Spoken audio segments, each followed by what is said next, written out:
Welcome to RS academy. ఈరోజు జరిగిన జాతీయ, అంతర్జాతీయ, ప్రాంతీయ మరియు ఇతర ముఖ్యమైన అంశాలను క్షుణ్ణంగా పరిశీలిద్దాం.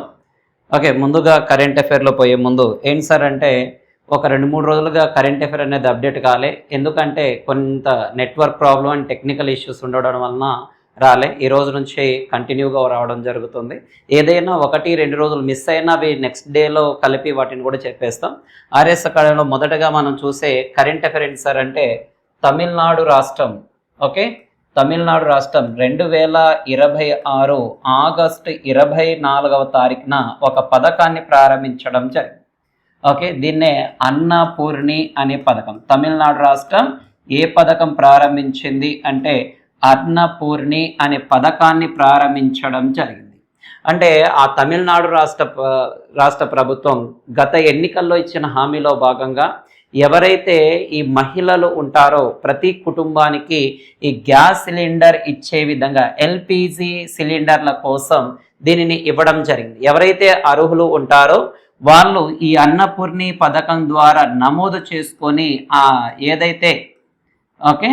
ఏదైతే మనకి ఆ లబ్ధి ఈ సూపర్ 6లో భాగంగా ఈ గ్యాస్ సిలిండర్ని ఉచితంగా పొందవచ్చు. అంటే ముందుగా వాళ్ళు గ్యాస్ సిలిండర్ నమోదు చేసుకొని దాని తర్వాత వాళ్ళకి బ్యాంకు నుంచి రిఫండ్ అయ్యే విధంగా దీన్ని ప్రారంభించారు. ముఖ్యంగా మనకి పథకం పూర్తి స్థాయిలో ఎప్పుడు అమల్లోకి వస్తుంది అంటే 2027 జనవరి నెలలో పొంగల్, ఏదైతే సంక్రాంతి పండగ అంటామో మనము, ఆ పొంగల్ రోజున ఇది అమలయ్యే విధంగా ఇచ్చేస్తారు. ఎవరు ఎలిజిబుల్ సార్ అంటే 2.5 లక్షల కంటే తక్కువ ఆదాయం ఉన్నవారు, సన్నకారు అండ్ చిన్న సూక్ష్మ రైతులు అండ్ మధ్యకారు రైతులు, దివ్యాంగ కుటుంబాలన్నీ కూడా ఈ అన్నపూర్ణి పథకం ద్వారా లబ్ధి పొందవచ్చు.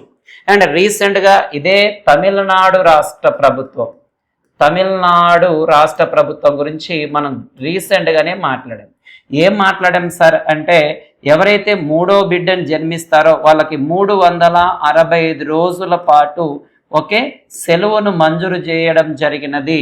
అంటే సెలవును మంజూరు చేసే విధంగా కొత్తగా వాళ్ళు పథకాన్ని కూడా ప్రారంభించడం జరిగింది. అండ్ ఇదే సూపర్ 6 తమిళనాడు రాష్ట్ర ప్రభుత్వంలో భాగంగా మనకి ఏది సార్ అంటే మనకి ఒక పథకాన్ని ప్రారంభించడం జరిగింది. ఏది సార్ అంటే పెట్రి పయన్ తిప్పం అనేది తిప్పం అనే పథకం. అంటే ఈ పథకం ద్వారా డైరెక్ట్గా ఎవరైతే లబ్ధిదారులు ఉంటారో డైరెక్ట్గా ఉచిత బస్సు సేవలను కూడా ఈ మహిళలు, ట్రాన్స్జెండర్లకు ఉచిత బస్సు ప్రారంభం కూడా మనకి అక్టోబర్ 2, 2026 నుంచి ఉచిత బస్సును కూడా అమలు చేసే విధంగా ఇచ్చేయడం జరుగుతుంది. కాబట్టి కొంచెం జాగ్రత్త గుర్తుపెట్టుకోండి. తమిళనాడు ప్రభుత్వం ఏంటి సార్ అంటే అన్నపూర్ణి ఉచిత గ్యాస్ను అందించడం కోసం తీసుకొచ్చారు. అండ్ దాంతోపాటు మనకి ఉచిత బస్సు అక్టోబర్ 2026 నుంచి అమల్లోకి రానుంది. అండ్ తమిళనాడు రాష్ట్ర ప్రభుత్వం 365 రోజులు ప్రసూతి సెలవులు, ఏదైతే ప్రసూతి సెలవులను కూడా మంజూరు చేయడం జరిగింది. అండ్ రీసెంట్గా తమిళనాడులోని వల్లవన్ అనే ఒక రైతును ఫార్మా హీరోగా కూడా ప్రకటించారు. అండ్ 2025లో తమిళనాడు మద్రాస్ ఐఐటి ఏదైతే ఉందో అది ఏకంగా ఏం చేసింది సార్ అంటే హైపర్ లూప్ ట్రైన్ ట్రాక్ని కూడా ఇంట్రడ్యూస్ చేయడం జరిగింది. అవన్నీ కూడా కాస్త జాగ్రత్త ఫోకస్ చేస్తే ఎగ్జామ్ పాయింట్ ఆఫ్ లో పడతాయి. ఓకే, నెక్స్ట్ కరెంట్ టాపిక్ వెళ్ళిపోదాం. విశాఖపట్నంలో ఆంధ్రప్రదేశ్ ప్రభుత్వం ఒక ప్రాజెక్టును ప్రారంభించడం జరిగింది. విశాఖపట్నం ఏది సార్ అంటే విశాఖపట్నం ఆంధ్రప్రదేశ్ యొక్క ఆర్థిక రాజధానిగా పిలువబడే దాంట్లో ఏమి ఏర్పాటు చేస్తారు సార్ అంటే గ్రీన్ ఆర్టిఫిషియల్ ఇంటెలిజెంట్ డేటా సిస్టమ్ను ఏర్పాటు చేయనున్నారుగా ప్రకటించారు. గ్రీన్ ఆర్టిఫిషియల్ ఇంటెలిజెంట్ డేటా సిస్టమ్ను తీసుకురావడం జరుగుతుంది. దాదాపుగా 31,387 కోట్ల రూపాయలతో దీన్ని ప్రారంభించడం జరుగుతుంది. మనకి ఇది అంటే ముఖ్యంగా ఈ విశాఖపట్నం భీమునిపట్నం ప్రాంతంలో దీన్ని ఏర్పాటు చేయడం జరుగుతుంది. అంటే చాలా వేగంగా పనిచేయడం అండ్ ఆర్టిఫిషియల్ ఇంటెలిజెన్స్ని ఉపయోగించుకునే విధంగా చేశారు. అండ్ ఇదే విశాఖపట్నంలో గతంలో ఆంధ్రప్రదేశ్ మనకి గూగుల్ డేటా సెంటర్ని కూడా ఎస్ సార్ అంటే గూగుల్ డేటా సెంటర్ని కూడా ఇక్కడ ఏర్పాటు చేయడం జరిగింది విశాఖపట్నం. అండ్ ఇదే విశాఖపట్నంలో రిలయన్స్ ఇండస్ట్రీకి సంబంధించిన డేటా సెంటర్ని కూడా ఏర్పాటు చేయడం జరిగింది. కాబట్టి విశాఖపట్నంలో రీసెంట్గానే ఇక్కడ మనకి 18వ రైల్వే జోన్ని కూడా రీసెంట్గానే ప్రారంభించడం జరిగింది. అంటే విశాఖపట్నంలో ఆంధ్రప్రదేశ్ సంబంధించిన కరెంట్ న్యూస్ ఏంటంటే గ్రీన్ ఆర్టిఫిషియల్ ఇంటెలిజెన్స్ డేటా సెంటర్ని 31,387 కోట్ల రూపాయలతో ప్రారంభించారు. ఓకే, ఆంధ్రప్రదేశ్ ప్రభుత్వం. దాని తర్వాత గతంలో భారతదేశంలోని అతిపెద్ద గూగుల్ డేటా సెంటర్ని విశాఖపట్నంలో ఏర్పాటు చేయడం జరుగుతుంది. అండ్ దాని తర్వాత మనకి ఇక్కడ రిలయన్స్ ఇండస్ట్రీ కూడా డేటా సెంటర్ ఏర్పాటు చేయడము. అండ్ రీసెంట్గా 18వ రైల్వే జోన్, ఓకే, మన భారతదేశంలో 17 రైల్వే జోన్ ఉంటే 18వ రైల్వే జోన్ విశాఖపట్నాన్ని ప్రకటించడం జరిగింది. ఇదే విశాఖపట్నం దగ్గరలో భోగాపురం దగ్గర గ్రీన్ ఫీల్డ్ ఇంటర్నేషనల్ ఎయిర్పోర్ట్ ని కూడా రీసెంట్ గా ఆంధ్రప్రదేశ్ ప్రభుత్వం లాంచ్ చేయడం జరిగింది. నరేంద్ర మోడీ గారు దీన్ని ప్రారంభించారు. ఇవన్నీ విశాఖపట్నం దాని చుట్టుపక్కల జరిగిన అంశాలే. రీసెంట్ గా మనకు దాదాపుగా రీసెంట్ గానే ఈ ఆంధ్రప్రదేశ్ లో మష్రూమ్ మిషన్ ని కూడా ప్రారంభించారు. ఆంధ్రప్రదేశ్ లో ఏసర్ అంటే మష్రూమ్, ఓకే, ఏసర్ అంటే మష్రూమ్ మిషన్ ని కూడా ప్రారంభించడం జరిగింది. ఓకే, దాని తర్వాత ఆంధ్రప్రదేశ్లో రీసెంట్గానే రాయల్ ఎన్ఫీల్డ్ యూనిట్ని కూడా ప్రారంభించారు. అండ్ డిఆర్డిఓ యూనిట్ని కూడా సత్యసాయి జిల్లాలో ఏర్పాటు చేయడం జరిగింది. రీసెంట్ కర్నూలు జిల్లాలో ఈ డిఆర్డిఓకి సంబంధించిన ఒక డ్రోన్ని కూడా టెస్ట్ చేయడం జరిగింది. అండ్ ఆంధ్రప్రదేశ్లో ఈ విజయవాడ అమరావతి ప్రాంతంలో క్వాంటమ్ వ్యాలీ కంప్యూటింగ్ని కూడా ప్రారంభించారు. దాంట్లో పంజాబ్ సింధ్ బ్యాంక్ కూడా భాగస్వామ్యంగా చేరడం జరిగింది. ఇవన్నీ కూడా కరెంట్ డేటాని. ఓకే, స్టాండర్డ్ జీకే వరకు దాదాపు తగ్గించండి. ఎక్కువగా కరెంట్ డేటాని ఎక్కువగా ఫోకస్ చేయండి. కరెంట్ డేటాతో ఉన్న వాటిపైనే ఫోకస్ చేయండి. ఎగ్జామ్ పాయింట్ ఆఫ్ ఎక్కువగా సక్సెస్ రేట్ అనేది ఉంటుంది. ఓకే, నెక్స్ట్ కరెంట్ న్యూస్కి వెళ్ళిపోతే మనకి ఒక వ్యక్తి ఒక పుస్తకాన్ని రాశాడు. దాని పేరే ఆఫ్రికా బిఫోర్ అమెరికా. చాలా చాలా ఇంపార్టెంట్ అయిన పుస్తకం నాన్న. ఆఫ్రికా బిఫోర్ అమెరికా అనే పుస్తకాన్ని రాయడం జరిగింది. ఓకే, దీనిని రాసినది ఎవరు సార్ అంటే మనకి అరవిందం చౌదరి ఏదైతే ఉంటుందో ఇది. అంటే ఆఫ్రికా చరిత్ర, నాగరికత, ప్రపంచ ఆర్థిక అభివృద్ధి, చారిత్రక కోణాలన్నీ కూడా దీంట్లో ఆఫ్రికా బిఫోర్ అమెరికా అనే దాన్ని అరిందం చౌదరి అనే వ్యక్తి దీనిని రాయడం జరుగుతుంది. అంటే భవిష్యత్తులో మార్గదర్శిగా దీన్ని రాయడం జరిగింది.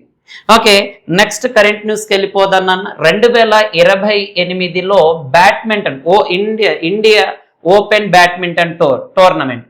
ఎస్ సార్ అంటే మనకి ఇండియా ఓపెన్ బ్యాడ్మింటన్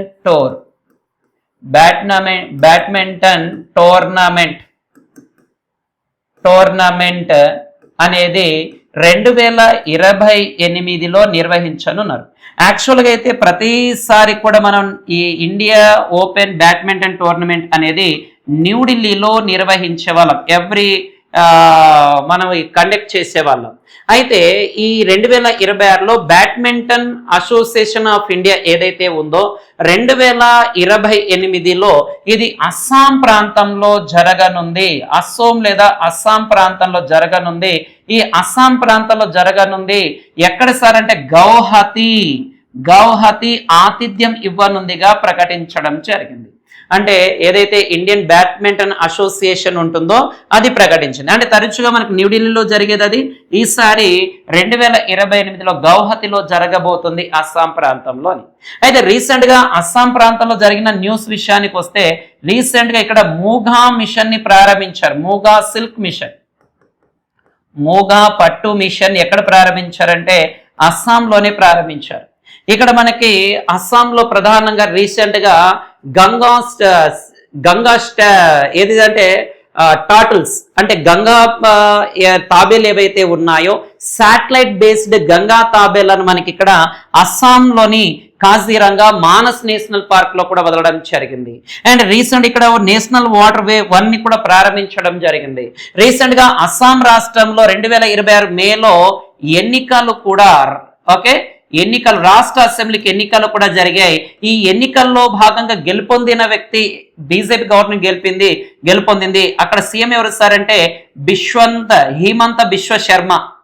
ఎవరు సార్ అంటే హిమంత బిశ్వ శర్మ గారు సీఎంగా పదవి బాధ్యతలు చేపట్టాడని గతంలో కూడా మనం చెప్పుకోవడం జరిగింది. కాబట్టి ఇవన్నీ కూడా అస్సాం ప్రాంతంలో రీసెంట్ అస్సాంలో under ground road come railway line కూడా వేయడం ప్రారంభించారు. కాబట్టి ఇవన్నీ కూడా ఫోకస్ చేయండి exam point of view. And దాని తర్వాత యుఎస్ఏ నావిక దళం అంటే యునైటెడ్ స్టేట్స్ ఏదైతే యుఎస్ఏ యొక్క నావీ ఫోర్స్ ఉంటుందో నావిక దళం దానికి సంబంధించిన long range air to air missile ఏదైతే ఉంటుందో ఎయిర్ టు ఎయిర్ మిసైల్స్ ఏదైతే ఉందో దాన్ని ప్రారంభించడం జరిగింది. దాన్ని AIM-424 మాలిస్ అనే పేరుతో పేరు పెట్టడం జరిగింది. కొంచెం సైన్స్ అండ్ టెక్నాలజీలో భాగంగా అడుగుతాడు. యుఎస్ఏ నావిక దళం ఇటీవల కొత్తగా నావిక దళంలో కొత్తగా ఒక మిషన్ ని తీసుకొచ్చింది. దాని పేరు ఏంటి సార్ అంటే AIM-424 మాలిస్ అనే పేరుతో ప్రవేశపెట్టడం జరిగింది. దాదాపుగా 250 నాటికల్ మైళ్ళ వేగంతో ప్రయాణిస్తుంది. అంటే దాదాపుగా మన 463 కిలోమీటర్కి మించి దీని యొక్క వేగం అనేది ఉంటుంది. అంటే ఎయిర్ టు ఎయిర్ అంటే గాల్లో నుంచి గాలిలోకే దాడి చేసే మిసైల్ ఏది సార్ అంటే యుఎస్ఏ నావిక దళం దీన్ని తయారు చేయడం జరుగుతుంది. ఇది long range air to air missile. దీని యొక్క 250 నాటికల్ మైల్ లేదా 463 కిలోమీటర్ వేగం కంటే ఎక్కువ దూరం ఇచ్చేయడం జరుగుతుంది. ఇది యుఎస్ఏ నావిక దళంలో AIM-424 మాలిస్ అనే పేరుతో దీన్ని లాంచ్ చేయడం జరిగింది. నెక్స్ట్ కరెంట్ న్యూస్కి వెళ్ళిపోదాం. SC ST విద్యార్థుల కోసం ఒడిశా రాష్ట్ర ప్రభుత్వం schedule caste and schedule tribe వీటికి సంబంధించి ఒడిశా గవర్నమెంట్ విదేశీ విద్యకు బలమైన తోడ్బాటునివ్వడం కోసం ఒక పథకాన్ని ప్రారంభించడం జరిగింది. ఆ పథకం పేరే ఏంటి సార్ అంటే విదేశ్ శిక్షా భృతి అనే పేరుతో దీన్ని ప్రారంభించడం జరిగింది.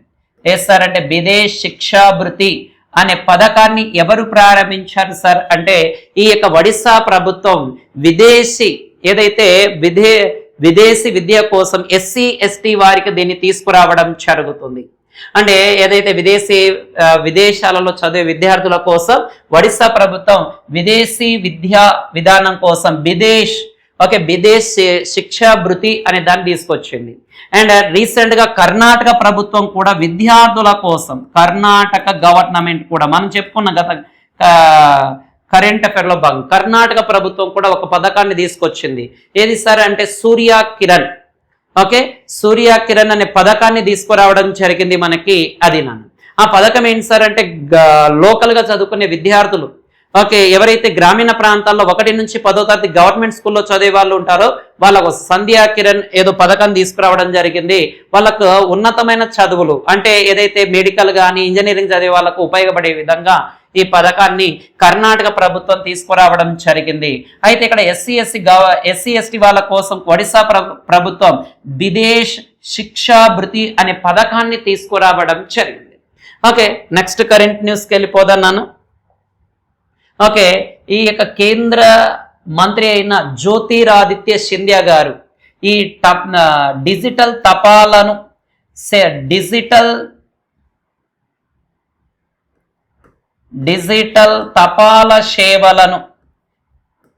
తపాలా సేవలు ఏవైతే ఉంటాయో వాటిని మెరుగుపరచడం కోసం 2 యాప్లను తీసుకురావడం జరిగింది. జ్యోతిరాదిత్య సింధియా కేంద్ర మంత్రి 2 యాప్లను తీసుకురావడం జరిగింది.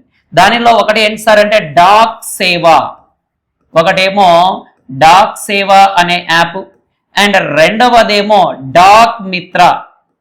ఎస్ సార్, అంటే డాక్ మిత్ర అనే యాప్ని తీసుకురావడం జరిగింది.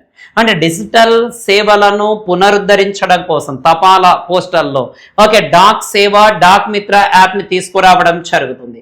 అంటే డాక్ సేవ అనేది అన్ని రకాల సర్వీసులు, ఆన్లైన్ సేవలు, అభ్యర్థన ఇవన్నీ ఉంటే, డాక్ మిత్ర అనేది ఆన్లైన్ చెల్లింపులు, ఆన్లైన్ బుకింగ్ సర్వీసెస్ ఇవన్నీ కూడా డాక్ మిత్రలో భాగంగా వీటిని ఇచ్చేయడం జరుగుతుంది.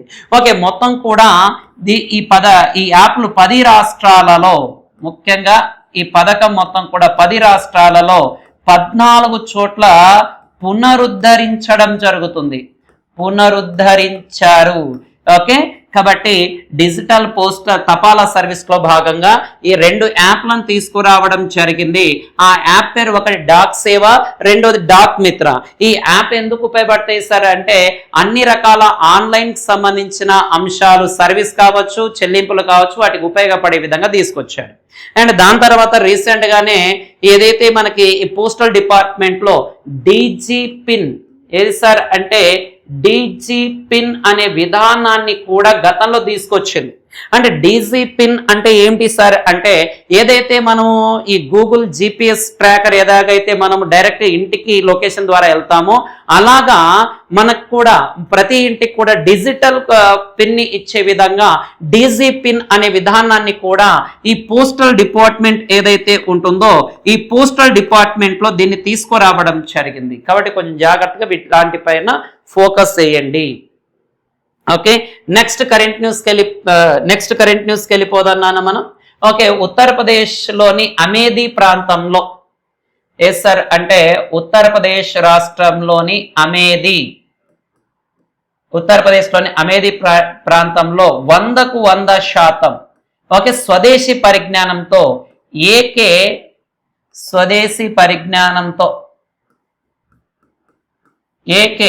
203 షేర్ అనే దాన్ని ప్రారంభించడం జరిగింది. అంటే ఇక్కడ ఏదైతే కనబడుతుందో ఈ ఏకే 203 షేర్ అనే దాన్ని తయారు చేయడం జరిగింది. ఓకే, దీనిని ఎవరు తయారు చేశారు సార్ అంటే Indo Russian rifle private limited వారు తయారు చేశారు. Indo Russian rifle private limited వారు తయారు చేయడం జరిగింది. దీంట్లో 100కు 100% ఏంటి సార్ అంటే స్వదేశీ పరిజ్ఞానం ఏదైతే ఉంటుందో ఈ స్వదేశీ పరిజ్ఞానమును ఉపయోగించడం జరిగింది. 100% ఉపయోగించడం జరిగింది. ఓకే, దీనిలో షేర్ అంటే హిందీలో సింహం అని అర్థం.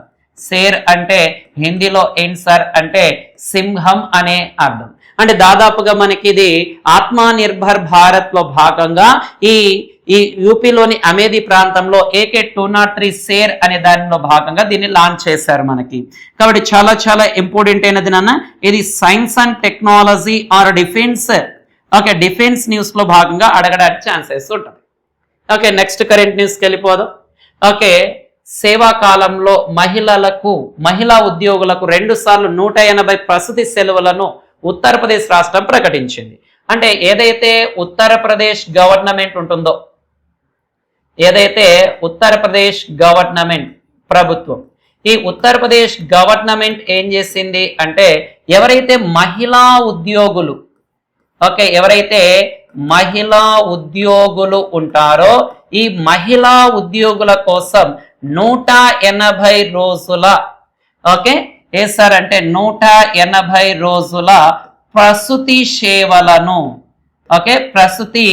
సేవలను ప్రకటించడం జరిగింది. చాలా చాలా ఇంపార్టెంట్ అయిన అంశం. అయితే ఇది కూడా ఏంటి సార్ అంటే 2 సార్లు ఇవ్వడం జరుగుతుంది. అంటే మొదటి బిడ్డ, దాని తర్వాత రెండవ బిడ్డ, అంటే సేవాకాలంతో 180 రోజులు ప్రసూతి సెలవులు ఇవ్వడం జరుగుతుంది. ఆ సేవాకాలంలో వాళ్ళకి జీతం కూడా అందించడం జరుగుతుంది. ఓకే, ఈ పథకం అనేది మనకి ఆగస్టు 22న ఉత్తరప్రదేశ్ క్యాబినెట్ ఆమోదించడం జరిగింది. మహిళా ఉద్యోగం వీరితో పాటు ఎవరైనా మహిళలు పిల్లలను తీసుకుంటే పిల్లలను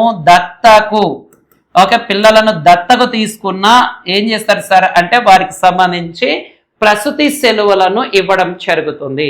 కేవలం ప్రసూతి సెలవులు ఎవరైతే బిడ్డను కంటారో వాళ్ళకు మాత్రమే కాదు, వారితో పాటు పిల్లలను దత్తత చేసుకునే వారికి కూడా ఇలాంటి ప్రసూతి సెలవులు వస్తుంది అని ప్రకటించడం జరిగింది. ఇందాక చెప్పినాం తమిళనాడు రాష్ట్రంలో ఏకంగా ఎంత సార్ అంటే 365 రోజులు 365 డేస్ ఏం చేశారు సార్ అంటే ఈ ప్రసూతి సెలవులను మంజూరు చేయడం జరిగింది.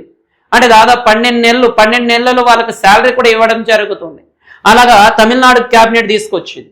ఓకే, ఈ ఉత్తరప్రదేశ్ గురించి మనం నెక్స్ట్ ఇంకా కొద్దిగా చెప్పుకుంటే, ఇటీవల భారతదేశంలో అత్యధికంగా పాలను ఉత్పత్తి చేసే రాష్ట్రాల్లో ఉత్తరప్రదేశ్ మొదటి స్థానం, రెండవ స్థానంలో రాజస్థాన్ అనేది ఉండడం జరుగుతుంది. కొంచెం జాగ్రత్త, భారతదేశంలో అత్యధిక పాలను ఉత్పత్తి చేసే రాష్ట్రాల్లో ఉత్తరప్రదేశ్, రెండవది రాజస్థాన్. ప్రపంచంలో మొదటి స్థానం ఏముంది సార్ అంటే భారతదేశమే. భారతదేశం ప్రపంచంలో అత్యధికంగా పాలను ఉత్పత్తి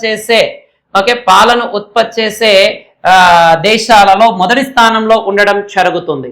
ఇదే ఉత్తరప్రదేశ్ రీసెంట్ గా కౌ మ్యూజియం, ఓకే, ఆవుల మ్యూజియం ని కూడా ప్రారంభించారు. ఆవుల మ్యూజియం ని కూడా ప్రారంభించడం జరిగింది.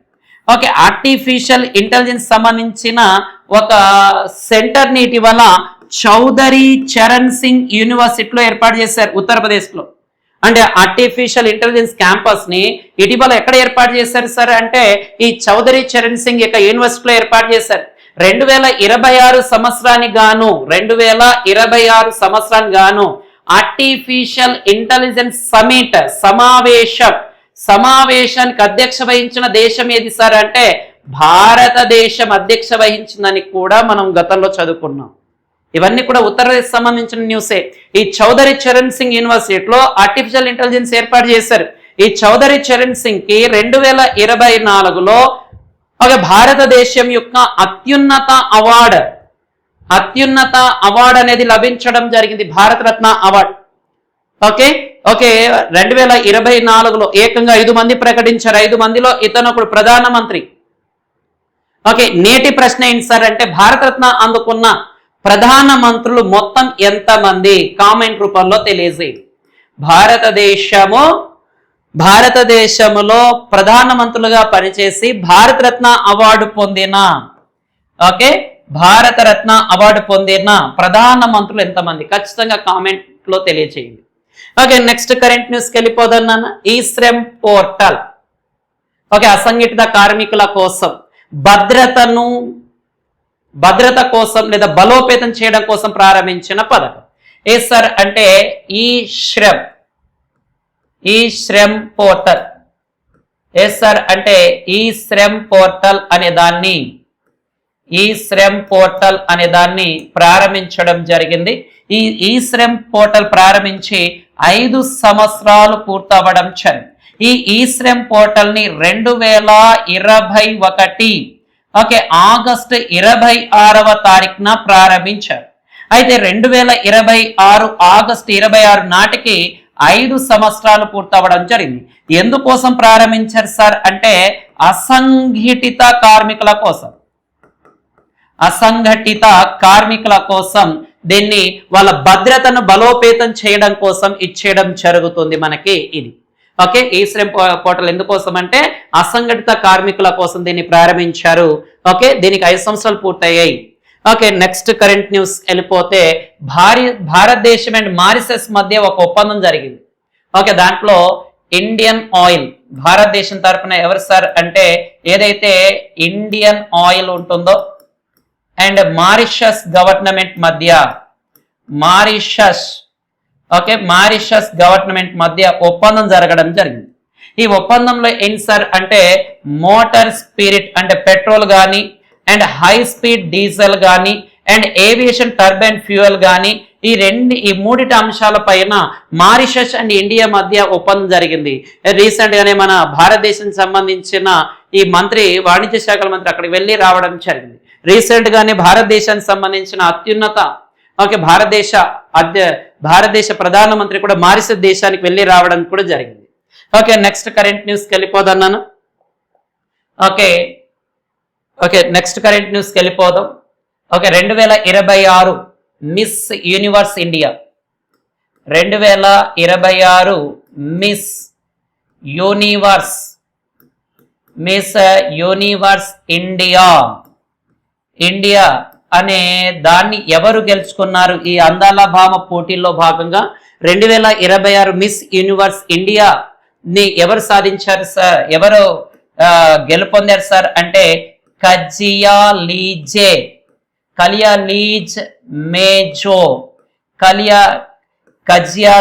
మేజో అనే ఆమె గెలుపొందడం జరిగింది. ఈమె కేరళ రాష్ట్రానికి చెందిన ఆమె కజియా లీజో మేజ్ 2026 మిస్ యూనివర్స్ ఇండియాగా పిలవడం జరుగుతుంది.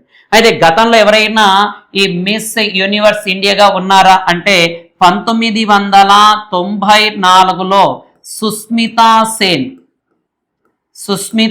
సేన్ మిస్ యూనివర్స్ గా గెలుపొందడం జరిగింది. అండ్ 2000 సంవత్సరంలో లారా దత్తా, ఎవరు సార్ అంటే లారా దత్తా గారు. అండ్ 2021లో హర్నాజ్ సంధు గారు ఈ యొక్క మిస్ యూనివర్స్ ని గెలుపొందడం జరిగింది. అయితే మళ్ళీ 2021 తర్వాత 2026లో మిస్ యూనివర్స్ గా ఇండియా ఎవరు సార్? మిస్ యూనివర్స్ ఇండియా ఎవరు సార్ అంటే కజియా లీజే మేజో, కేరళ రాష్ట్రానికి సంబంధించిన ఈమె ఈ జైపూర్ లో రాజస్థాన్ లో జరిగిన ఈ పోటీల్లో మిస్ యూనివర్స్ ఇండియా పోటీల్లో ఈమె గెలుపొందడం జరిగినది. ఓకే, నెక్స్ట్ కరెంట్ న్యూస్ వెళ్ళిపోతే ఫ్రెంచ్ యూరోపియన్ స్పేస్ ఏజెన్సీ సంబంధించిన news. Okay, science and technology నాన్న ఫ్రెంచ్ యూరోపియన్ స్పేస్ ఏజెన్సీ సంబంధించిన యూరోపియన్ స్పేస్ ఏజెన్సీ సంబంధించిన ఇది నాన్న. అయితే ఈ అంతరిక్షంలో స్పేస్ వాక్ చేసిన ఫస్ట్ ఫ్రెంచ్ యూరోపియన్ వ్యోమగామి. ఓకే, స్పేస్ వ్యోమగామి ఎవరు అని చూస్తే మనకి ఓకేనా ఎవరు అని చూసుకుంటే సోఫీ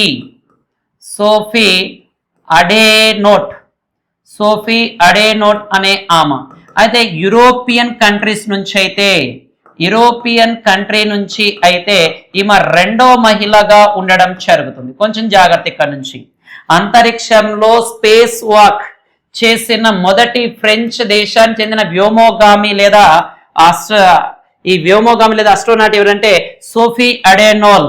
అదే యూరప్ కంట్రీ నుంచి రెండవ మహిళ. అయితే మొదటి మహిళ ఎవరు సార్ అంటే మనకి Samantha Cristo.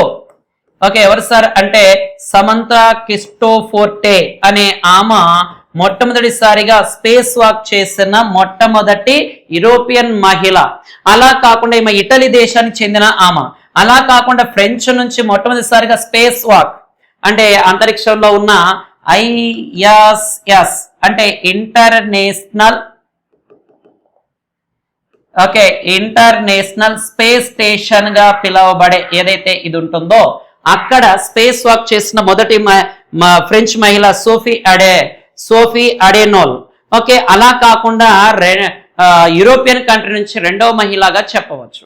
Okay, next current న్యూస్కి వెళ్ళిపోదన్నాను. మనకి నీతి ఆయోగ్ యొక్క రిపోర్ట్ చాలా చాలా ఇంపార్టెంట్ అయినది.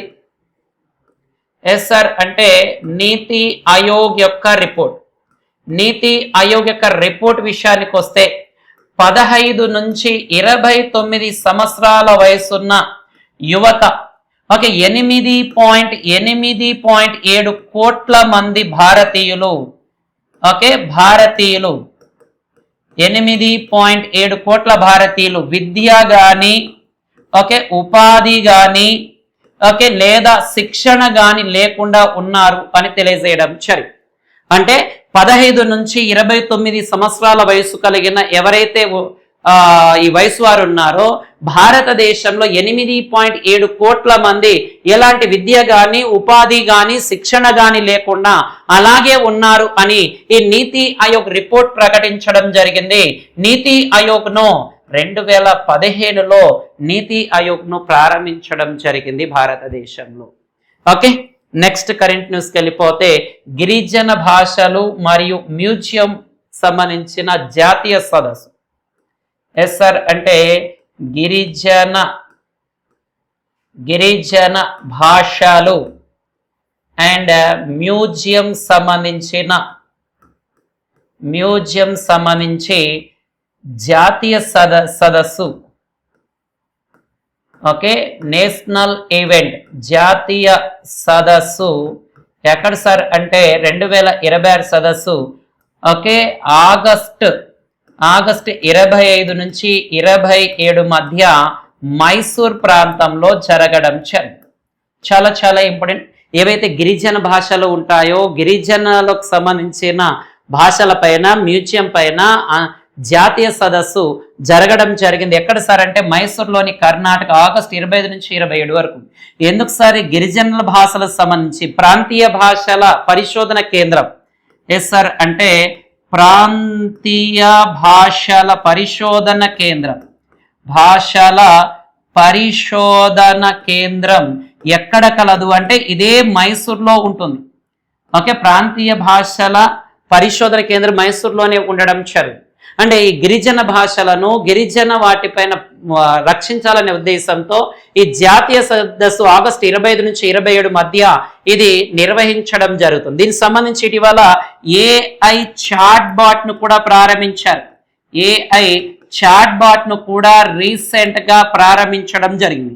ఇంకో విషయం ఇక్కడ గమనించవలసిన విషయం ఏంటి సార్ అంటే, ఓకే, ఇక్కడ గమనించవలసిన అంశం ఏంటి సార్ అంటే ఇటీవల మేఘాలయ రాష్ట్రం, ఏదైతే మేఘాలయ రాష్ట్రం ఉంటుందో ఈ మేఘాలయ రాష్ట్రం గారో ఖాసీ అనే భాషలను రాష్ట్ర అధికార హోదా ఇచ్చింది. అంటే రాష్ట్ర అధికార భాషలుగా ప్రకటించింది మేఘాలయ రాష్ట్రం. అండ్ ఇటీవల మిజోరం రాష్ట్రం, ఏదైతే మిజోరం రాష్ట్రం ఉంటుందో ఈ మిజోరం రాష్ట్రం మిజో భాషను 8వ షెడ్యూల్లో, ఓకే, 8వ షెడ్యూల్లో చేర్చాలి అని కూడా ఆ రాష్ట్ర శాసనసభ ప్రపోజల్ చేయడం జరిగింది. అంటే ఇక్కడ గిరిజన భాషలకు వచ్చింది కాబట్టి ఇక్కడ చెప్తున్నా మేఘాలయ రాష్ట్రం గారో ఖాసీలను రాష్ట్ర అధికారిక భాషలో చేర్చడం అండ్ మిజోరం రాష్ట్రం మిజో భాషను 8వ షెడ్యూల్లో చేర్చమని ప్రకటించడం జరిగింది. అండ్ రీసెంట్ గా ఆంధ్రప్రదేశ్ ప్రభుత్వం కూడా గత